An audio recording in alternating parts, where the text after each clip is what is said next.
What's up, everybody? This is your boy X-Man 1991 coming to you back again with another video. Signing on. You know it's February and Black History Month is legendary. Happy Friday the 13th. Happy Valentine's Day Eve. Welcome back to another edition of my anniversary rant. But before I get started, Chris Paul CP3 has announced that he has retired from the NBA after 21 years.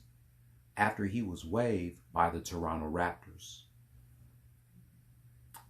CP3, thank you for everything you've done for the NBA for the past 21 years. You are definitely going to be missed. I will never forget that moment when he and Devin Booker led the Suns to their first NBA Finals since 1993.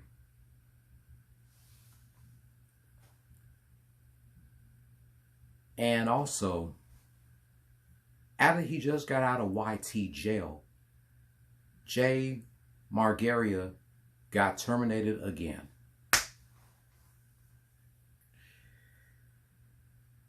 I feel bad for Jay Margaria being terminated again after he just got out of YT jail.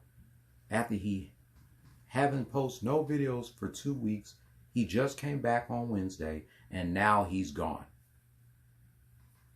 Just like that song by UGK, one day you here, the next day you gone.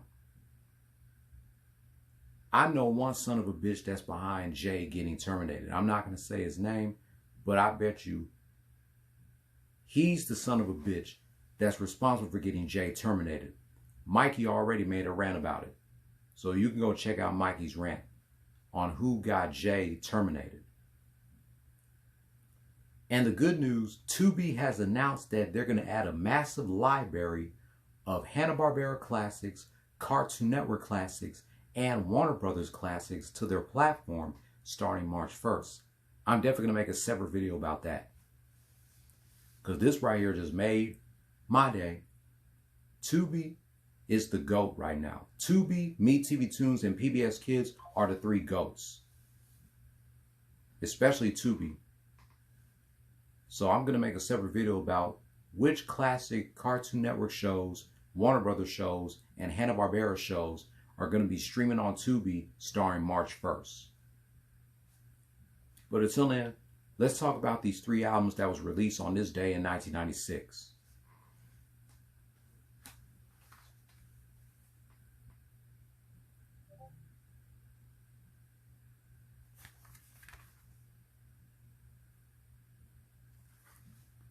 February 13th, 1996. Fugees released their second and final album, The Score, under Columbia and Rough House Records. This album hit #1 on the Billboard 200 and #1 on the top R&B/hip-hop albums chart and was certified 7 times platinum. With 4 singles, No Woman, No Cry, Ready or Not, Fuji La, and Killing Me Softly. In my opinion, The Score by the Fugees is better than their first album, Blunted on Reality. Big ups to Lauryn Hill and Wyclef and Pras for this classic album. Pras better be lucky that he is still free to celebrate 30 years of this album. I mean, he is 1 month away from turning himself in to begin his 14-year prison sentence. He was scheduled to start on January 27th, but they pushed his surrender date back to the same day Mystikal's trial will begin, Monday, March 30th. Still, this is a great album, definitely. Top 15 album, if not top 10.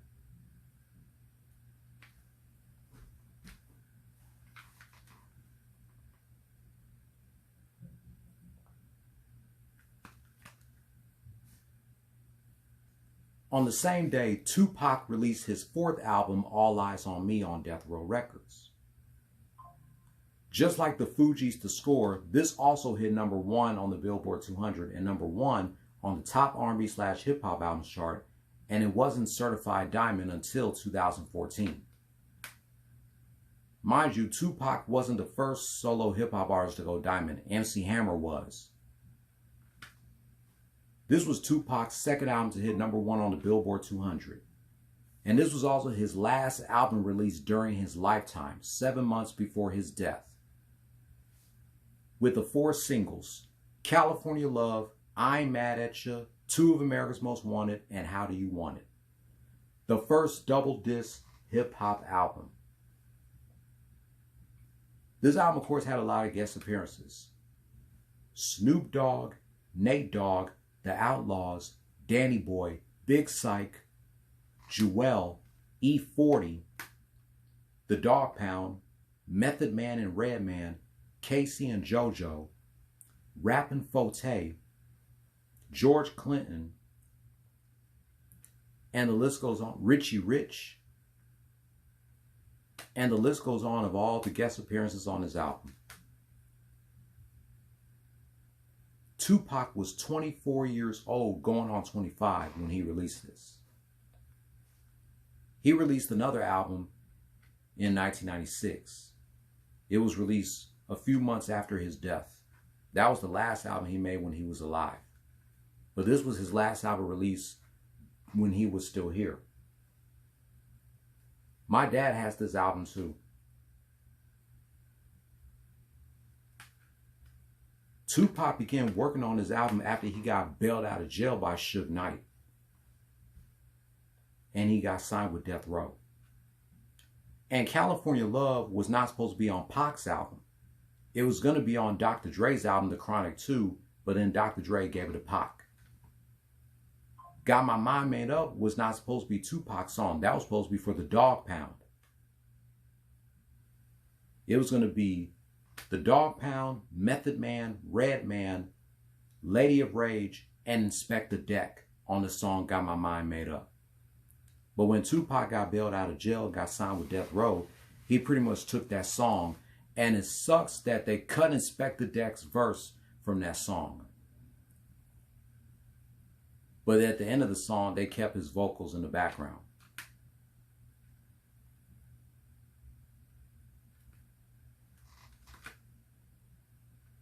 And good news, this album is going to be inducted into the Grammy Museum Hall of Fame.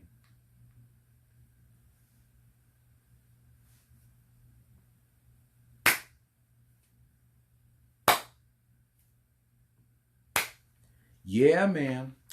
This album deserves to be in the Grammy Museum Hall of Fame. I wish Tupac was still alive to see this. His 4th album being inducted into the Grammy Museum Hall of Fame. I know a lot of people say All Eyez On Me is his best album, but to be honest, Me Against the World is his best album. All Eyez On Me is right up there, but Me Against the World is his best project. Rest in peace to Tupac. I'm happy that All Eyez On Me is going to be inducted into the Grammy Museum Hall of Fame. And now the last album that was released on this day. Mad Skillz released his debut album, From Where, under Big Beat and Atlantic Records.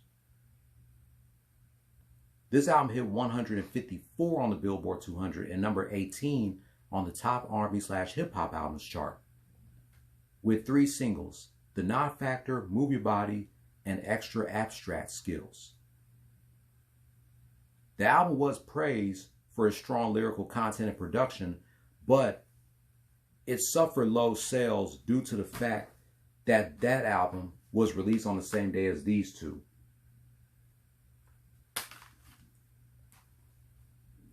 Movie Body and The Knot Factor got moderate radio and video airplay.